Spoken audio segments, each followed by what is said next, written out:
जर A:B बरोबर 4:5 व B:C बरोबर 6:2 व C:D बरोबर 3:7 तर A plus B plus C plus D equal to किती? तर बघा याच्या डुप्लिकेट व्हॅल्यू आहेत आपल्याला त्याच्या ओरिजिनल व्हॅल्यू काढायला लागेल बरोबर आहे. A plus B plus C plus D हे आपल्याला उत्तर काढायचं आहे. बघा A ची किंमत किती आहे? 4 लिहून घेऊ. B ची किंमत किती आहे? 5 लिहून घेऊ. आता पुन्हा B ची किंमत किती आहे? 6 जे की B च्याच खाली आली पाहिजे. नंतर C ची किंमत किती आहे? 2 C च्या खाली आली पाहिजे.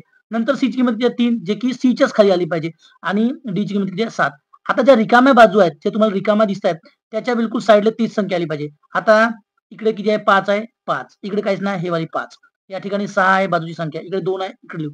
इकडे 3 आहे, इकडे लिहू. पुन्हा 3 इकडे, इकडे. आता या सगळ्याचा करू आपण गुणाकार. बघा 6 चो 24. 24 5 6 पंचे 30, 30 तिरी 90. ठीक आहे. 5 दूनी 10, 10 तिरी 30 आणि 5 दुनी 10, 10 सता 70 आणि इथं पहा 6 तिरी 18, 18 चोक 72 म्हणजे किती? एवढं भेटलं.